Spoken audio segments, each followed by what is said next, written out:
My parents had a lavish party with my twin brother on our birthday and ignored all calls the whole day. But they did not know I had planned a surprise for them. I 25M never thought I'd be writing this, but here I am, still reeling from what happened on our birthday last week. My twin brother and I have always had a complicated relationship, but what went down recently has left me questioning everything I thought I knew about my family. Growing up, we were never the picture-perfect twins you see in movies. We're fraternal, and our differences extend far beyond our looks. He was always the golden child, charming, outgoing, and seemingly effortless in everything he did. I, on the other hand, was quieter, more reserved, and had to work twice as hard for half the recognition. Our parents never explicitly favored him, but it was always there, just beneath the surface. The proud glances, the extra praise, the way they'd light up when he entered a room. Don't get me wrong, they loved me too, but it was different. I learned to live with it, to carve out my own path and find validation elsewhere. As we grew older, the gap between us only widened. He went into finance, quickly climbing the corporate ladder, while I pursued a career in social work. Our lives diverged, but we still made an effort to stay connected, especially on our birthday. This year, I had big plans. I'd been saving up for months to throw a surprise party for our parents. It wasn't just any party. I'd arranged for relatives to fly in from out of state, rented a beautiful venue, and even hired their favorite local band. It was going to be my way of showing them how much I appreciated everything they'd done for us, despite our differences. I'd dropped hints for weeks, telling them to keep our birthday evening free. They seemed excited, asking questions that I skillfully deflected to maintain the surprise. Everything was set. Or so I thought. The day of our birthday arrived, and I woke up to a flurry of congratulatory messages from friends and extended family. But nothing from my parents or brother. I figured they were probably waiting to call later, so I didn't think much of it. As the day wore on, though, an uneasy feeling started to gnaw at me. I tried calling home, no answer. I texted my brother, nothing. By late afternoon, I was starting to panic. What if something had happened to them? That's when I saw it.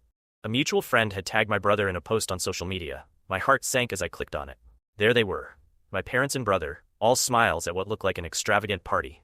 The caption read, "Epic birthday bash for the golden boy." I felt like I'd been punched in the gut. They were celebrating without me. Not only that, but they'd completely ignored my calls and messages. The party I'd planned, the surprise I'd worked so hard on, none of it mattered. In a daze, I called the venue and the caterers, canceling everything. I couldn't bear the thought of facing all those people, explaining why the guests of honor weren't there. The embarrassment and hurt were overwhelming. As evening fell, I found myself sitting alone in my apartment, surrounded by deflated balloons and party decorations I'd planned to use later. That's when my phone finally rang. It was my mother. "Happy birthday, sweetie," she chirped as if nothing was wrong. "We've been trying to reach you all day." I couldn't speak for a moment, torn between anger and disbelief. When I finally found my voice, it was barely above a whisper. "I saw the pictures, Mom. I know about the party." There was a long pause on the other end. Then a sigh. "Oh, honey, that was just a small get-together your brother's firm threw for him. We didn't think you'd want to be there with all those finance people." Her excuses washed over me, each word driving the knife in deeper. They hadn't even considered including me. Worse, they'd completely forgotten about the plans I'd hinted at for weeks. I don't remember much of the rest of that conversation. I know I didn't shout or cry. I just felt empty. When I hung up, I made a decision. I wasn't going to let them off the hook this time. No, I had something else in mind. The next morning, I put my plan into action. I called my aunt, my mom's sister, who had flown in for the surprise party. I told her everything. She was furious on my behalf, having always seen through the family dynamics. Together, we hatched a plan. Over the next few days, I reached out to everyone who had been invited to the original surprise party. I told them what had happened, not to vilify my family, but to explain the situation. Then, I invited them to a different kind of gathering. A week after our birthday, I hosted a party. Not the lavish event I'd originally planned, but something more meaningful. It was a fundraiser for the youth center where I worked, showcasing the stories of the kids we'd helped over the years. I invited my parents and brother, telling them it was a work event I'd love for them to attend. They agreed, probably out of guilt. When they arrived, they were greeted not just by me, but by a room full of familiar faces. Relatives, old friends, people from our community. People who had been meant to surprise them at the original party. The look on their faces was indescribable. Confusion, then realization, followed by shame. My aunt stepped forward, filling them in on what they'd missed, what I'd planned, and how their actions had affected me. I didn't yell or make a scene. I didn't need to. The quiet disappointment from everyone in that room spoke volumes. My brother, for once, was at a loss for words. My parents looked like they'd aged years and minutes. As the evening progressed, I gave a speech about the work we do at the youth center.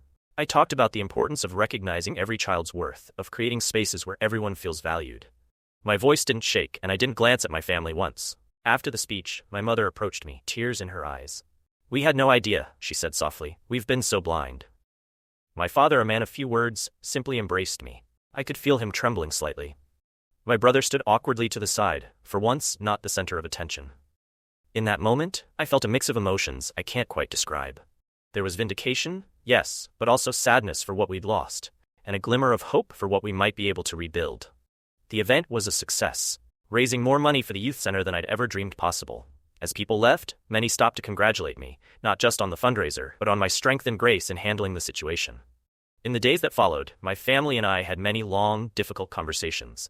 Years of unspoken feelings came to the surface. It wasn't easy, and there were moments when I wondered if it was worth it. But slowly, tentatively, we began to forge a new understanding. My brother, to his credit, seemed genuinely remorseful. He confessed that he'd always felt pressure to maintain his golden child image, and it had taken a toll on him too. We're not best friends overnight, but we're talking more openly than we have in years. My parents are making an effort to be more present, to see me for who I am, rather than who they expected me to be. It's a work in progress, but I see them trying, and that means something. As for me, I feel like a weight has been lifted. By standing up for myself, by turning hurt into something positive, I've found a strength I didn't know I had. The experience has also deepened my commitment to my work, reinforcing why I chose this path in the first place. I'm not naive enough to think everything's perfect now. We have years of ingrained behaviors to work through. But for the first time in a long time, I feel hopeful about our family's future. To anyone out there feeling overshadowed or undervalued by their family, know that you have worth, regardless of anyone else's perception. Sometimes, the most powerful thing you can do is to show them who you really are, on your own terms. This birthday may not have gone as I originally planned, but it turned out to be a turning point I never saw coming. Here's to new beginnings, to difficult conversations, and to the families we choose to build. Whether they're the ones we're born into, or the ones we create for ourselves. I don't know what next year's birthday will look like, but I do know this. Whatever happens, I'll be facing it as my authentic self, surrounded by people who truly see and value me. And really, that's the best gift I could ask for.